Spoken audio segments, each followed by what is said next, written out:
प्यारे साथियों नमस्कार। स्वागत है आप सभी का आपके अपना प्यारा सा study platform RJS online classes में।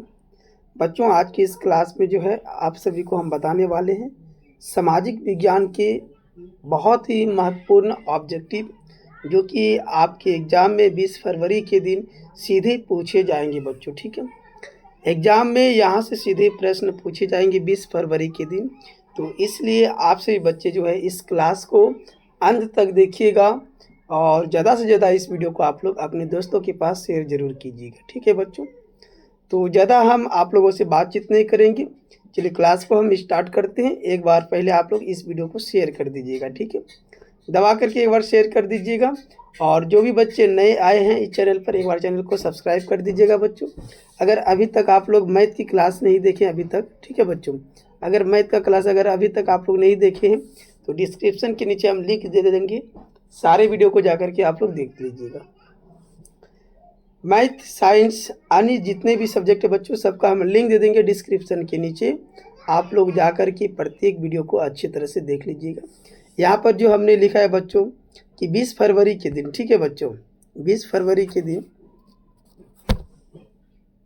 थोड़ा सा ध्यान दीजिएगा, थोड़ा सा ध्यान देना चाहिए बच्चों को। 20 फरवरी के जो दिन है बच्चों, जो क्वेश्चन जो पूछे जाएंगे आपका 20 फरवरी के दिन, बिल्कुल यहाँ से ही क्वेश्चन पूछे जाएंगे। आप लोग ध्यान दीजिएगा अच्छे तरह से और इस वीडियो को शेयर कीजिएगा। वीडियो के अंत तक आप लोग बने रहिएगा। चलिए क्लास को हम स्टार्ट करते हैं बच्चों। ध्यान दीजिएगा सभी बच्चे, क्वेश्चन को थोड़ा सा हम बड़ा कर लेते हैं ताकि आप लोगों को क्लियर दिखे बच्चों। ठीक है, अगर आप लोगों को पीडीएफ चाहिए बाबू तो आप लोग टेलीग्राम ग्रुप से जुड़ जाइएगा। ठीक है, टेलीग्राम ग्रुप से आप लोग जरूर जुड़ जाइएगा। टेलीग्राम ग्रुप से जुड़ने का क्या फ़ायदा होगा, सबसे पहले नोटिफिकेशन वीडियो का आपको मिलेगा वहीं पर। ठीक है बच्चों, तो क्वेश्चन नंबर देखिए, फर्स्ट है बच्चों, निम्न में से कौन लोकतंत्र का प्राण है। क्वेश्चन नंबर 1 है, निम्न में से कौन लोकतंत्र का प्राण है बच्चों। ऑप्शन ए में है सरकार, बी न्यायपालिका, सी राजनीतिक, डी संविधान। एक की अगर आंसर की बात करेंगे बच्चों तो क्या हो जाएगा, राजनीतिक दल हो जाएगा बच्चों। ये लोकतंत्र का प्राण है। ठीक है, तो निम्न में से कौन लोकतंत्र का प्राण है बच्चों, तो राजनीतिक दल है, ध्यान दीजिएगा। क्वेश्चन नंबर 2 की ओर चलते हैं बच्चों।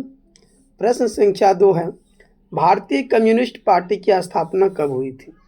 भारतीय कम्युनिस्ट पार्टी की स्थापना कब हुई थी बच्चों। ऑप्शन ए है 1925 ईस्वी में, बी है 1964 ईस्वी, सी है 1984 ईस्वी, डी है 1999 ईस्वी। तो भारतीय कम्युनिस्ट पार्टी की जो स्थापना हुई थी बच्चों वो हुआ था 1925 ईस्वी में। ऑप्शन ए करेक्ट आंसर हो जाएगा 1925। एक एक क्वेश्चन को आप सभी बच्चे जो है कॉपी पर नोट कर लीजिएगा अच्छे तरह से, ताकि आपके एग्जाम में एक भी प्रश्न छूट नहीं पाए। ठीक है, प्रश्न संख्या देखिए बच्चों 3 नंबर प्रश्न है। प्रश्न संख्या 3 है आपकी स्क्रीन पर। किसने कहा लोकतंत्र जनता का जनता के लिए तथा जनता के द्वारा शासन है। किसने कहा लोकतंत्र जनता का जनता के लिए तथा जनता के द्वारा शासन है बच्चों, तो याद रखिएगा अब्राहम लिंकन हो जाएगा। ऑप्शन बी करेक्ट आंसर हो जाएगा बच्चों 3 नंबर का। ठीक है, प्रश्न संख्या देखिए 4 नंबर प्रश्न है। प्रश्न संख्या 4 है बच्चों, भारत में कौन शासन प्रणाली है। भारत में कौन शासन प्रणाली है बच्चों। ऑप्शन 4 है, पहला है अध्यक्षीय व्यवस्था, राजशाही व्यवस्था, तानाशाही व्यवस्था, संसदीय व्यवस्था। तो भारत में अगर शासन प्रणाली की अगर हम लोग बात करेंगे बच्चों तो वो हो जाएगा संसदीय व्यवस्था हो जाएगा। ऑप्शन डी करेक्ट आंसर हो जाएगा बच्चों। ठीक है, एक एक प्रश्न को आप लोग अच्छी तरह से याद कर लीजिए। 20 फरवरी के दिन बच्चों यहीं से प्रश्न पूछे जाएंगे। ठीक है, अगला प्रश्न है बच्चों 5 नंबर देखिए प्रश्न है, भारत में वोट देने के लिए न्यूनतम आयु क्या है। भारत में वोट देने के लिए न्यूनतम आयु क्या है बच्चों। ऑप्शन ए है 16 वर्ष, बी है 18 वर्ष, सी है 21 वर्ष, डी है 25 वर्ष।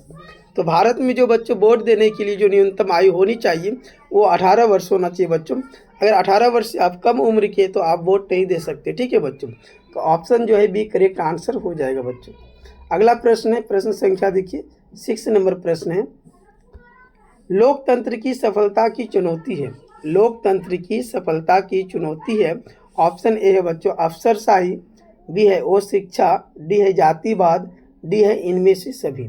तो लोकतंत्र की अगर सफलता की अगर हम लोग बात करेंगे बच्चों तो इनमें से सभी होना चाहिए। अफसरशाही नहीं होना चाहिए, और शिक्षा नहीं, जातिवाद नहीं होना चाहिए, यानी इनमें से सभी हो जाएगा बच्चों। ऑप्शन डी करेक्ट हो जाएगा। ठीक है, अगला प्रश्न है बच्चों, प्रश्न संख्या देखिए 7 नंबर प्रश्न है आपकी स्क्रीन पर। भारत में होगा बच्चों। भारत में राष्ट्रीय आपातकाल की घोषणा कब हुई थी? भारत में राष्ट्रीय आपातकाल की घोषणा कब हुई थी बच्चों? तो 7 का करेक्ट आंसर हो जाएगा ऑप्शन ए 1975 ईस्वी में बच्चों, याद रखिएगा 1975 ईस्वी में। कब हुआ था?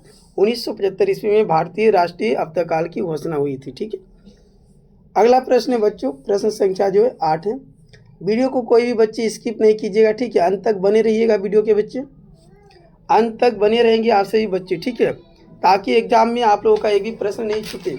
सभी बच्चे एक एक प्रश्न को अच्छी तरह से याद कर लीजिएगा। अगर अभी तक आप लोग इस वीडियो को शेयर नहीं किए, शेयर कीजिए आप लोग फटाफट से अपने दोस्तों के पास।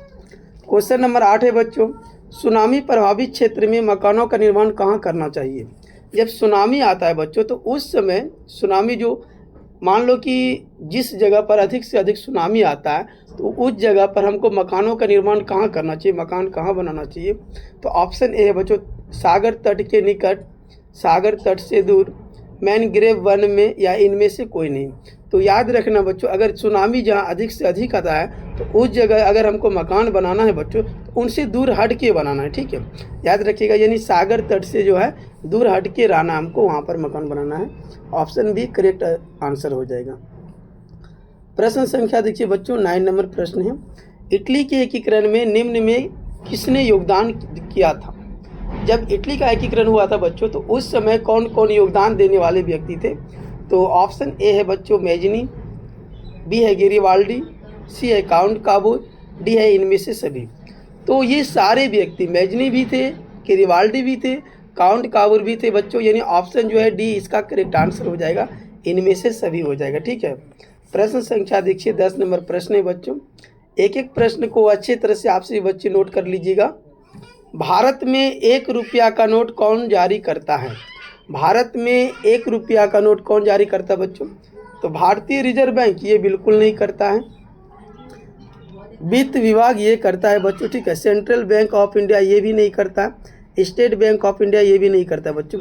तो ऑप्शन जो इसका भी करेक्ट आंसर हो जाएगा। ठीक है, भारत में 1 रुपया का नोट कौन जारी करता है बच्चों? तो वित्त विभाग करता है, याद रखिएगा। 10 का करेक्ट आंसर क्या हो जाएगा? क्या जी गलत है आंसर क्या? एक बार हम देख लेते हैं बच्चों, थोड़ा सा ध्यान दीजिएगा। भारत में 1 रुपया का नोट कौन जारी करता है बच्चों? तो याद रखिएगा सेंट्रल बैंक ऑफ इंडिया करता है बच्चों। ठीक है, ऑप्शन सी करेक्ट आंसर हो जाएगा। एक बार ध्यान से देखना है सभी लोग, ठीक है, एक बार ध्यान से देख लीजिएगा सभी बच्चे। क्या हो गया जी? थोड़ा सा प्रॉब्लम आ रहा है बच्चों, बट घबराना नहीं आप लोगों को, ध्यान दीजिएगा यहाँ पर। ठीक है, कौन करता है जी? तो ये हो जाएगा ऑप्शन सी नंबर हो जाएगा बच्चों। ठीक है, सी करेक्ट आंसर हो जाएगा, सेंट्रल बैंक ऑफ इंडिया हो जाएगा इसका राइट आंसर। अगला प्रश्न है बच्चों, प्रश्न संख्या देखिए 11 नंबर प्रश्न है बच्चों। प्राथमिक क्षेत्र में कौन सी आर्थिक क्रिया शामिल है? प्राथमिक क्षेत्र में कौन सी आर्थिक क्रिया शामिल है बच्चों? कृषि, खनन, पशुपालन, या इनमें से सभी? अगर प्राथमिक क्षेत्र की अगर हम लोग बात करेंगे बच्चों तो प्राथमिक क्षेत्र में कृषि भी आ जाते हैं, खनन भी आ जाते हैं, पशुपालन भी आ जाते हैं बच्चों, यानी ऑप्शन इसका डी करेक्ट आंसर हो जाएगा बच्चों। ठीक है, एक एक प्रश्न को अच्छी तरह से याद कर लीजिए सही बच्चे। अगर अभी तक आप लोग साइंस की क्लास नहीं देखे हैं तो डिस्क्रिप्शन में लिंक दिया हुआ है बच्चों, जल्दी से जाइए आप लोग, वीडियो को एकदम फटाफट से देख लीजिए सभी लोग, फटाफट से सारे वीडियो को आप लोग एक एक करके देख लेंगे बारी बारी से। ठीक है, अगला प्रश्न है बच्चों 12 नंबर प्रश्न है। निम्न में से कौन शाख मुद्रा का उदाहरण है? निम्न में से कौन शाख मुद्रा का उदाहरण है बच्चों? ऑप्शन ए है करेंसी नोट, बैंक ड्रॉप, सिक्के, या इनमें से कोई नहीं। तो शाख मुद्रा की अगर उदाहरण की हम लोग बात करेंगे बच्चों तो हो जाएगा बैंक ड्रॉप हो जाएगा, ऑप्शन बी करेक्ट आंसर हो जाएगा। ठीक है बच्चों, प्रश्न संख्या देखिए बच्चों, पीडीएफ चाहिए तो टेलीग्राम ग्रुप से जल्दी जुड़िए आप लोग। ठीक है, पीडीएफ सभी को मिल जाएगा आंसर के साथ बच्चों। क्वेश्चन नंबर 13 है बच्चों, विश्व व्यापार संगठन की स्थापना कब हुई? विश्व व्यापार संगठन की स्थापना कब हुई बच्चों? ऑप्शन ए है 1990, बी है 1992, सी है 1995 और डी है 1996 बच्चों। तो विश्व व्यापार संगठन की जो स्थापना हुई थी बच्चों वो 1995 ईस्वी में हुआ था। ऑप्शन सी करेक्ट आंसर हो जाएगा बच्चों, याद रखिएगा। अगला प्रश्न है प्रश्न संख्या 14। ठीक है बच्चों, प्रश्न संख्या जो है 14 नंबर प्रश्न है। एक बार आप लोग जो है इसका आंसर कमेंट बॉक्स में जरूर दीजिएगा। 2011 की जनगणना के अनुसार भारत की आबादी कितनी थी? ठीक है बच्चों, जब 2011 में जनगणना हुआ था बच्चों तो उस समय हमारे भारत की जनसंख्या कितनी थी वो बताना था। ऑप्शन ए में है बच्चों 90 करोड़, बी में है 121 करोड़, सी है 140 करोड़ और डी है 150 करोड़। तो 14 का क्या करेक्ट आंसर होगा एक बार आप लोग कमेंट में जरूर देंगे सही बच्चे। ठीक है, ऑप्शन बी हो जाएगा राइट बच्चों, ऑप्शन बी करेक्ट आंसर हो जाएगा। ठीक है, ठीक है बच्चों।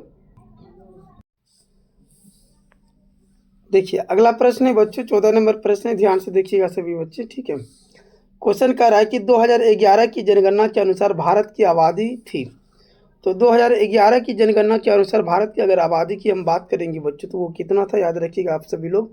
क्या हो जाएगा इसका आंसर एक बार बताइएगा कमेंट में जरूर आप सभी बच्चे। ठीक है, 121 करोड़ था बच्चों, ऑप्शन जो है बी करेक्ट आंसर हो जाएगा। ठीक है, अगला प्रश्न है बच्चों, प्रश्न संख्या देखिए 15 है बच्चों। ठीक है, प्रश्न संख्या 15 है आपकी स्क्रीन पर और ये 15वां नंबर प्रश्न देखिए क्या कर रहा है। कृषि उत्पादों की गुणवत्ता सुनिश्चित करने की मान्यता प्राप्त चिन्ह है। कृषि उत्पादों की गुणवत्ता सुनिश्चित करने की मान्यता प्राप्त चिन्ह बच्चों। तो ऑप्शन ए है ISI mark, hall mark, egg mark, bull mark. इसका जो राइट आंसर होगा बच्चों वो हो जाएगा एग मार्क के द्वारा। ठीक है, ऑप्शन सी करेक्ट आंसर हो जाएगा। ये न्यू क्वेश्चन है बच्चों, ध्यान दीजिएगा सभी बच्चे। अगला प्रश्न है प्रश्न संख्या देखिए 16 नंबर प्रश्न है बच्चों आपकी स्क्रीन पर। केंद्रीय सांख्यिकी संगठन की स्थापना कब हुई थी? केंद्रीय सांख्यिकी संगठन की स्थापना कब हुई थी बच्चों? तो ऑप्शन ए है 1950 ईस्वी, बी है 1951 ईस्वी, सी है 1956 ईस्वी, डी है 1960 ईस्वी। तो अगर हम लोग इसकी बात करेंगे बच्चों 16 नंबर क्वेश्चन की आंसर की अगर हम लोग बात करेंगे बच्चों तो हो जाएगा 1951 ईस्वी। ठीक है, ऑप्शन बी करेक्ट आंसर हो जाएगा बच्चों। अगला प्रश्न है प्रश्न संख्या देखिए 17 नंबर प्रश्न है बच्चों। निम्न में से कौन जीवाश्म ईंधन है? निम्न में से कौन जीवाश्म ईंधन है बच्चों? ऑप्शन ए है कोयला, बी पेट्रोलियम, सी प्राकृतिक गैस, डी इनमें से सभी। तो जीवाश्म ईंधन की अगर हम बात करेंगे बच्चों जीवाश्म ईंधन की तो कोयला भी है बच्चों, पेट्रोलियम भी है, प्राकृतिक गैस भी है, यानी ऑप्शन डी करेक्ट आंसर हो जाएगा। ऑप्शन डी करेक्ट आंसर हो जाएगा बच्चों। एक एक प्रश्न को आपसे बच्चे अच्छे तरह से याद कर लीजिएगा, एग्जाम में यही प्रश्न छपेंगे बच्चों, ध्यान रखिएगा सही बच्चे। 20 फरवरी के दिन याद रखना है सही बच्चों को, 20 फरवरी के दिन आपके एग्जाम में यही क्वेश्चन आने वाला है।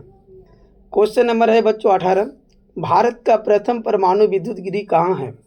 भारत का प्रथम परमाणु विद्युत गिरी कहाँ है बच्चों? ऑप्शन ए है कलपक्कम, बी केगा, सी Narora, D Tarapur.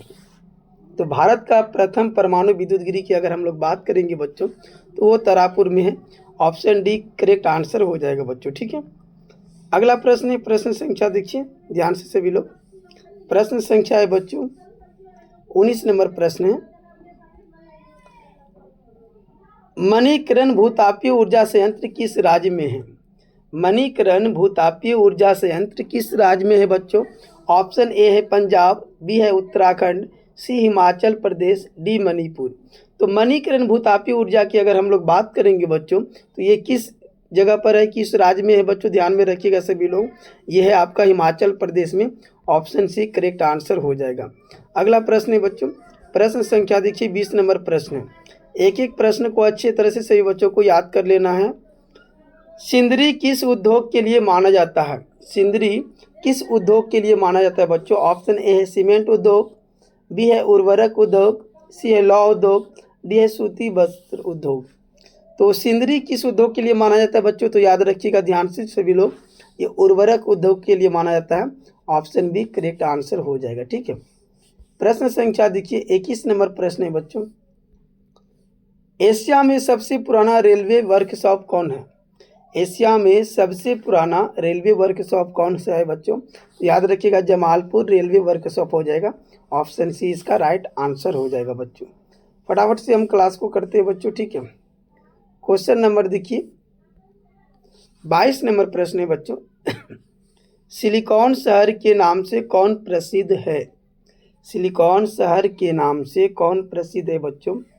Option A है हैदराबाद, बी है बेंगलुरु, सी है पूना, डी है अहमदाबाद। तो सिलिकॉन शहर की अगर हम लोग बात करेंगे, सिलिकॉन शहर की बच्चों, तो वो हो जाएगा बेंगलुरु में, ठीक है। ऑप्शन बी करेक्ट आंसर हो जाएगा बच्चों। ये बेंगलुरु के लिए जो है प्रसिद्ध है। किस शहर को हम सिलिकॉन शहर कहते हैं बच्चों? तो बेंगलुरु को याद रखिएगा। ऑप्शन जो है बी करेक्ट आंसर हो जाएगा। अगला क्वेश्चन है, प्रश्न संख्या देखिए 23 नंबर प्रश्न है बच्चों। मंदार पहाड़ी किस जिले में स्थित है? मंदार पहाड़ी किस जिले में स्थित है बच्चों? मुंगेर, भागलपुर, बांका, बक्सर। मंदार पहाड़ी किस जिले में स्थित है बच्चों? तो याद रखिए, मंदार पहाड़ी की अगर हम लोग बात करेंगे तो बांका जिले में स्थित है। ऑप्शन सी करेक्ट आंसर हो जाएगा। अगला प्रश्न है बच्चों 24 नंबर प्रश्न। सासाराम नगर का विकास हुआ था। सासाराम नगर का विकास हुआ था बच्चों प्राचीन युग में, मध्य युग में, आधुनिक युग में, या इनमें से कोई नहीं। तो सासाराम नगर का अगर जो विकास हुआ था बच्चों, वो कब हुआ था? याद रखिएगा, वो मध्य युग में हुआ था बच्चों, ठीक है। ऑप्शन बी राइट आंसर हो जाएगा। एक एक प्रश्न को आप लोग नोट करते जाइए सही बच्चे, और कमेंट में एक बार ज़रूर बताइए कि आप लोगों को समझ में आ रहा है, क्या वॉइस क्लियर आ रहा है बच्चों? एक बार बता दीजिएगा सभी लोग। कमेंट आप लोग जरूर कीजिए। वीडियो को लाइक नहीं करते, एक बार लाइक कर दिया कीजिए सभी लोग। प्रश्न है बच्चों 25 नंबर प्रश्न है, ध्यान दीजिएगा सभी लोग। अमृत बाजार पत्रिका के संपादक कौन थे? अमृत बाजार पत्रिका के संपादक कौन थे बच्चों? ऑप्शन ए है मोतीलाल घोष, बी है भारतेंदु हरिश्चंद्र, सी है राजाराम मोहन राय, और डी है बच्चों सच्चिदानंद सिन्हा। तो अमृत बाजार पत्रिका के जो संपादक थे बच्चों, वो था मोतीलाल घोष था, ठीक है। ऑप्शन ए करेक्ट आंसर हो जाएगा, याद रखिएगा सभी लोग, मोतीलाल घोष। अगला प्रश्न है बच्चों, प्रश्न संख्या देखिए 26 नंबर प्रश्न है। मराठा समाचार पत्र किस भाषा से संबंधित है? मराठा समाचार पत्र किस भाषा से संबंधित था बच्चों? ऑप्शन ए है अंग्रेजी, बी है हिंदी, सी है बांग्ला, और डी है मराठी। तो याद रखिएगा बच्चों, ये अंग्रेजी भाषा से, ठीक है। मराठा समाचार पत्र किस भाषा से संबंधित था? तो अंग्रेजी से। ऑप्शन ए करेक्ट आंसर हो जाएगा बच्चों। अगला प्रश्न है बच्चों 27 नंबर प्रश्न है बच्चों। गेरिबाल्डी पेशे से क्या थे? गेरिबाल्डी पेशे से क्या थे बच्चों? तो ऑप्शन ए है धार्मिक, बी है मजदूर, सी है नाविक, डी है अंग्रेज, ठीक है। तो 27 का जो करेक्ट आंसर हो जाएगा बच्चों, वो हो जाएगा सी, नाविक हो जाएगा। आंसर जो है सी करेक्ट आंसर हो जाएगा। अगला प्रश्न है बच्चों 28 नंबर प्रश्न है। बिहार बंगाल से कब पृथक हुआ था, मतलब अलग हुआ था? तो बिहार बंगाल से जो अलग हुआ था बच्चों, वो 1912 ईस्वी में हुआ था। एक बार हम देख लेते इसका आंसर बच्चों क्या सही है या नहीं। चलिए, आंसर इसका जो है करेक्ट है बच्चों, option number A right answer हो जाएगा, ठीक है। अगला प्रश्न है बच्चों, प्रश्न संख्या देखिए 29 नंबर प्रश्न है। भारत आने वाले प्रथम व्यापारी कौन थे? तो भारत आने वाले प्रथम व्यापारी कौन थे बच्चों? ऑप्शन ए है डच, बी है ब्रिटिश, सी है पुर्तगाली, डी है फ्रांसीसी। तो भारत आने वाले बच्चों प्रथम व्यापारी की अगर हम लोग बात करेंगे तो वो पुर्तगाली थे बच्चों। ऑप्शन सी करेक्ट आंसर हो जाएगा। आप लोग फटाफट से इस वीडियो को एक बार शेयर कीजिए फटाफट से बच्चे। अगला प्रश्न देखिए बच्चों 30 नंबर प्रश्न है। उत्तरी एवं दक्षिणी वियतनाम का एकीकरण कब हुआ था? उत्तरी एवं दक्षिणी वियतनाम का एकीकरण कब हुआ था बच्चों? ऑप्शन ए है 1965, बी 1968, सी 1967, डी 1975। तो उत्तरी एवं दक्षिणी वियतनाम का जब एकीकरण हुआ था बच्चों, कब हुआ था एक बार बता दीजिएगा आप लोग। चलिए, ये 1975 में हुआ था बच्चों, याद रखिएगा 1975 ईस्वी में हुआ था, 1975 ईस्वी में हुआ था। आप लोग कमेंट करके एक बार जरूर बताइए बच्चों कि 30 में से आप लोगों का कितना सही हुआ आंसर। प्रश्न संख्या 1 से 30 तक में आप लोगों का कितना सही हुआ, एक बार कमेंट करके बता दीजिए सभी बच्चे। चलिए अगले प्रश्न की ओर चलते बच्चों। प्रश्न संख्या जो है 31 नंबर प्रश्न है। थोड़ा सा इस प्रश्न को हम छोटा कर लेते हैं। चलिए, दिसंबर 1929 ईस्वी में, दिसंबर 1929 ईस्वी में किस नदी के तट पर नेहरू जी द्वारा तिरंगा फहराया गया? दिसंबर 1929 में बच्चों किस नदी के किनारे नेहरू जी ने तिरंगा लहराया था बच्चों? ऑप्शन ए है गंगा, बी है यमुना, सी है रावी, डी है सिंधु बच्चों। तो 31 का जो करेक्ट आंसर होगा बच्चों वो याद रखिएगा आप लोग अच्छी तरह से कि वो रावी नदी था बच्चों। ऑप्शन सी करेक्ट आंसर हो जाएगा। अगला प्रश्न देखिए 32 नंबर प्रश्न है बच्चों। क्रांतिकारी नेता सूर्य सेन का उपनाम क्या था? ये जो क्रांतिकारी जो नेता थे बच्चों सूर्य सेन, उसका उपनाम क्या था बच्चों? तो याद रखिएगा ऑप्शन ए है नेताजी, बी है मास्टर जी, सी है सरदार जी और डी है मुखिया जी।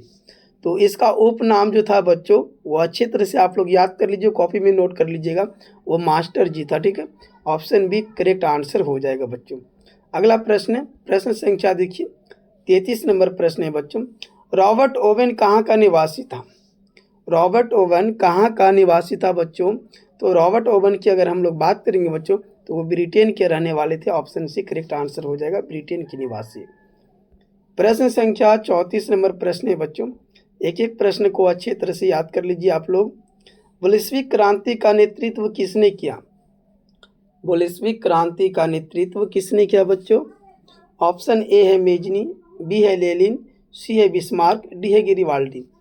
तो बोल्शेविक क्रांति की अगर हम लोग बात करेंगे बच्चों अगर हम लोग बोल्शेविक क्रांति की बात करेंगे बच्चों तो वो लेनिन ने की थी। याद रखिएगा ऑप्शन बी करेक्ट आंसर हो जाएगा, लेनिन।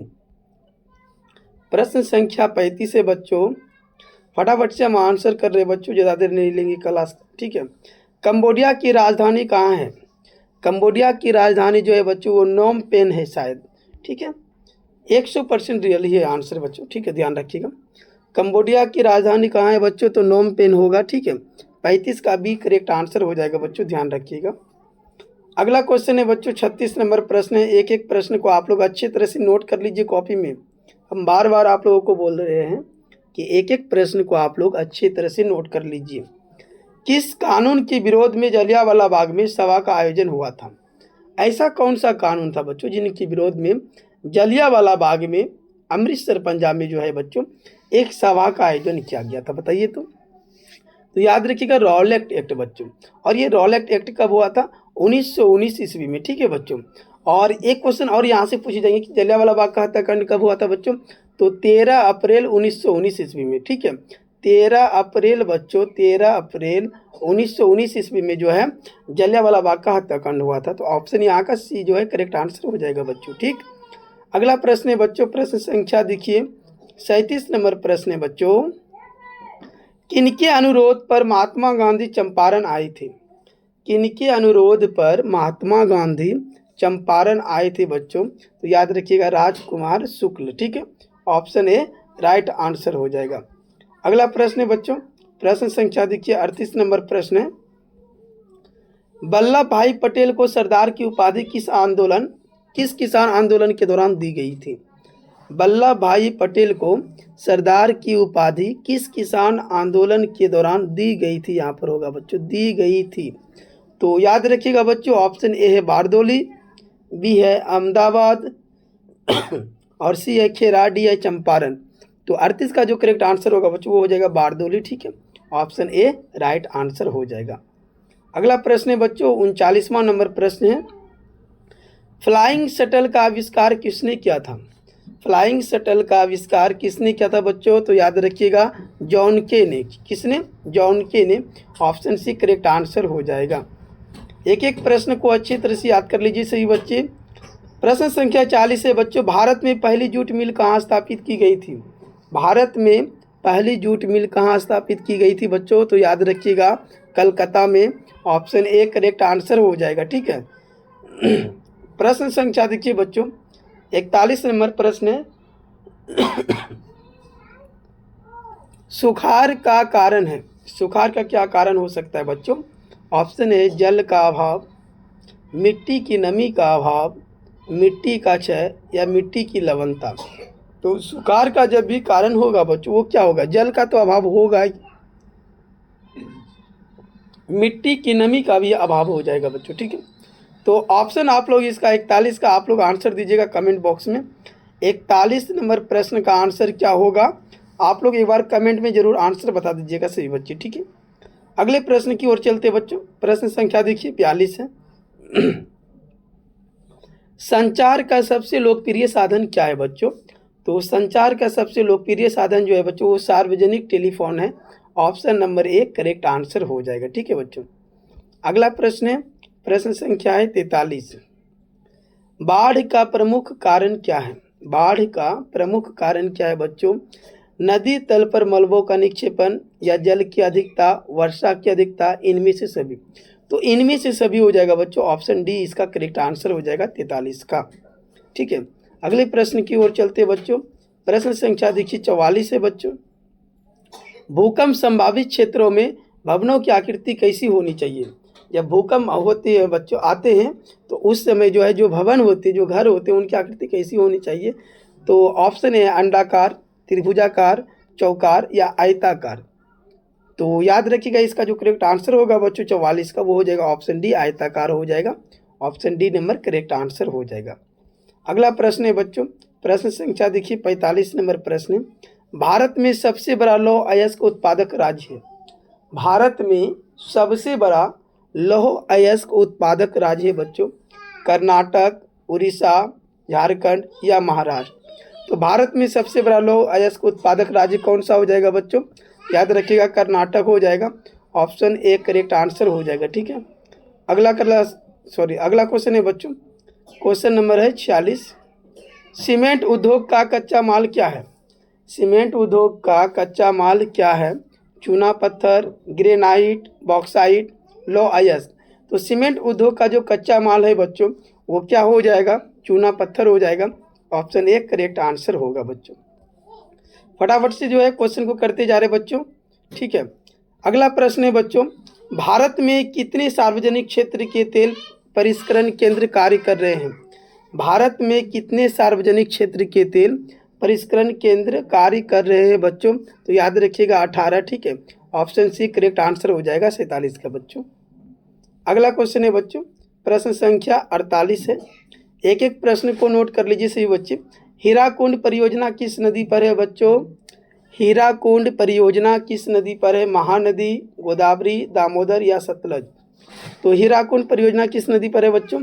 तो महानदी पर है, याद रखिएगा। ऑप्शन ए करेक्ट आंसर हो जाएगा। अगला प्रश्न है बच्चों 49 नंबर प्रश्न है बच्चों, समाजवादी अर्थव्यवस्था का गुण है?